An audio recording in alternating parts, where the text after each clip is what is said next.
Welcome to the Art of Selling Art. My name is Jason, and I started this program back in 2018 to help early and mid-career artists learn the business of art so you could sell more art. This program is the TASA Masterclass, and we are discussing everything that from what is sales to asking for the sale, and that is broken up into several different parts. You'll find links to all of the parts in the caption below, as well as links to our social groups on Discord and Facebook, and links to our Instagram and Twitter. All of that is below. But for now, we're starting on section 1, and we're going to talk about what is sales and the customer journey. So let's dig into that.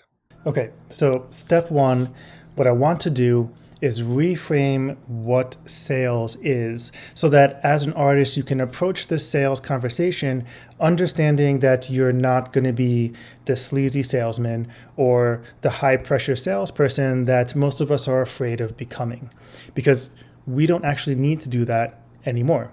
Now, what is sales? Sales is thought leadership. And this idea is a transformation of what I learned in business school and what I was taught when I was in the military. Leadership is the process of getting people to want to do what you want them to do. You want to do it. And study after study shows that people are more likely to take an action if that action aligns with their beliefs. So there's no push and pull any longer. There is just guidance into the sale.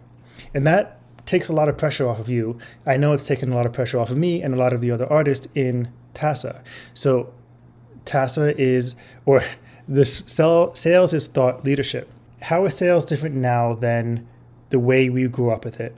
Now, I don't know how old you are watching this. Normally I would get a chance to ask everyone in the room, but since this is pre-recorded, we can't. However, if you are in your 30s or older, like me, we grew up in a sales environment that was very, very different. We grew up in a world of information asymmetry, meaning that as the customer, you went to the seller and didn't have as much information as the seller. And the seller could pick and choose what they knew and how they interacted with you and feed you the information that you needed to hear in order to get the sale. And that's the sort of stereotypical car salesman. But today we have something called information parity, meaning that customers are coming to you knowing as much or more about what they are buying than you do. And it's no longer your job to convince them of anything. Your job is actually more of a guidance job to help them align all of these things that they know so they understand the purchase. Okay, information parity. And your job is to narrow everyone's options so they understand each one, and is to create a customer rapport so that they are less skeptical about you and they enter that know, like, trust area. You do that by getting people, or by taking people on a customer journey. So I want to define the customer journey on the internet in terms of what it used to be in real life. So in real life, a customer journey for a collector might be they go to the city art walk, and in that art walk, they're walking down the street and they see a gallery with art in the window. They go into the art gallery and Joe Schmo salesman comes up and says, "Hey, how are you doing?" And the couple is like, "Nah, leave me alone, dude." And they go and check out the art and they have a good time. When they see something that jives with them, that vibes with them, or what have you, suddenly the salesman becomes relevant. And he comes over and he has about 10 minutes to display his authority on the art, to create a customer rapport with you, and also close the sale. And that customer rapport is both you as the customer understanding the salesman and why he is able to speak about the art, as well as the whole gallery in general. Then you either purchase the art or you leave, and that salesman has to go into this whole process of follow-ups, okay? That whole interaction, that whole potential art sale took place in 30 minutes. But now we have to recreate that on the internet. And basically the street that you're walking down on an art walk is social media. And the art gallery that they are looking at are your social media posts. But we have something of a problem right? And the problem is that every day people have 3,000 plus solicitations on their attention, right? So even you watching this have probably been distracted by a dozen different things, and I've only been talking for a few minutes. So are your customers when they're on the internet. So your ability to create that know, like, trust is not going to happen in 10 minutes. It's going to take time. And that time, the amount of time it takes for people to trust you enough to make a significant purchase, is going to depend on the price point of your art. Now, in the early days that I described before, a marketer generally had to touch their collector or the person who were purchasing their stuff about 11 times. So they had to show up on TV, show up on an ad somewhere, on the newspaper, on a billboard, on the radio, what have you. Or someone had to walk past their gallery about a dozen times before someone actually committed to a purchase. Nowadays, we're looking at 30 plus times. 30 plus individual opportunities to create a connection with someone in order to get them on that journey. Now, if your price point is lower, this process takes less time. If your price point is higher, like mine, then it takes as much as 6 months. So I know that when the first contact to actual sale is going to take some time.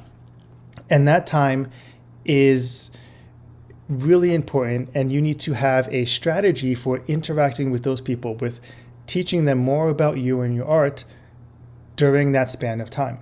Okay, and I did this doodle because I just want to show you that the customer journey is going to happen in steps.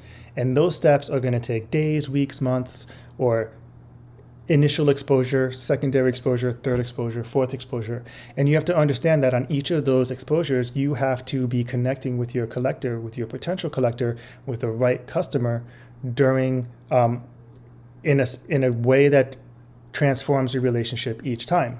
So generally you want to go from highly skeptical to sale, and from a low level of trust to a high level of trust in stages. Okay, so it's not instant. And I really want you to understand that, because if you go for the instant sale, you're going to be rebuffed. And we'll talk about that more in the section about marketing and closing the sale. Okay, so we have a reframe on our customers, but where do they come from? And in order to know that, we need to know who that person is. Okay, we have to understand our customer avatar. This customer avatar worksheet is not as simple as how old are they, whereabouts do they live, and how much money do they make. Those are surface level avatar demographics. But what you really need to understand is the 3 problems every customer has, and the way they think and the way you think you will interact with them. Now, everyone has, whether they're purchasing a gym membership or art on your wall, an internal, external, and philosophical problem. And in order to understand our customer, we need to figure out what those are. So yes, an external problem is there's a blank spot on their wall that they now notice, but their internal problem is going to correlate with why they are connected to certain types of art. And then the philosophical problem is their larger viewpoint on being an art collector. And if you can identify your customer's way of thinking about art and the art that they are purchasing, you will know how to speak to them. And that's super important in the marketing space. So on one of the other pages in this program has a walkthrough on how to visualize the interaction with your customer from the customer's perspective. And that's really important, because once you know your customer, right, once you know how they're going to react and how they think, then you will be able to create copy that resonates with them. So if your collector is a 22 to 30-year-old newly minted person in the world, they just graduated college, they just started a job, they're starting to make money, and they're putting this type of art on their wall. Okay, you're not going to speak to that person the same way you're going to speak to someone who has been 75% of the way through their career, they're earning X amount, and they live in these social circles. And you have to understand how to talk to this person and how to talk to this person. or whether you should be talking to either one of these in general, and speaking their language, so that when you create copy for the ads that we'll talk about in the marketing section, you will have, you won't fall on deaf ears. Your words, your sentences, your video content, your website will all resonate with that person. So after you know your avatar, what is next? You need to figure out where you can find them.